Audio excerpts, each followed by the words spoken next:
एक गांव में एक किसान रहता था। बहुत मेहनती और समझदार था, लेकिन उसके पास ज्यादा जमीन नहीं थी।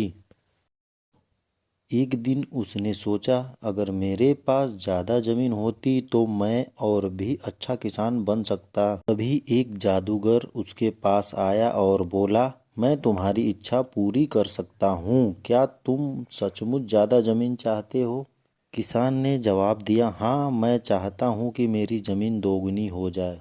जादूगर ने अपनी छड़ी घुमाई और किसान की जमीन दोगुनी हो गई। अब किसान के पास बहुत जमीन थी, लेकिन वह एक भी काम में खुश नहीं था।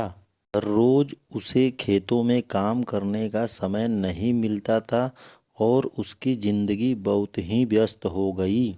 एक दिन वह जादूगर से मिलने गया और बोला, तुमने मुझे जमीन तो दी, लेकिन अब मुझे काम में समय नहीं मिलता। जादूगर हंसी में बोला, तो फिर क्या चाहिए? किसान थोड़ा सोचते हुए बोला, अब मुझे एक जादुई बैल चाहिए जो सारा काम कर दे। जादूगर ने फिर से अपनी छड़ी घुमाई और उसे एक जादुई बैल दे दिया।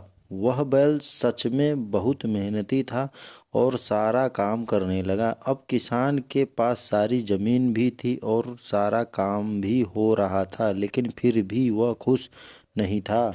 अब जादूगर से उसने फिर एक सवाल पूछा, क्या तुम मुझे एक जादुई चीज़ दे सकते हो जिससे मैं हमेशा खुश रहूं? जादूगर मुस्कुराते हुए बोला, बिल्कुल, तुम्हें एक जादुई आईना चाहिए। जब भी तुम इस आईने में देखोगे तुम खुश हो जाओगे। किसान ने वह आईना लिया और जब उसने उसमें देखा तो वह देखता है कि उसका चेहरा हमेशा संतुष्ट और खुश नजर आता है। इस बार उसने समझ लिया कि खुशी किसी बाहरी चीज में नहीं बल्कि खुद में होती है। किसान ने अंत में समझ लिया कि जितनी जमीन और सामान वह चाहे, खुश रहने के लिए उसे बस अपने मन की शांति चाहिए, और तब से वह सच्ची खुशी महसूस करने लगा।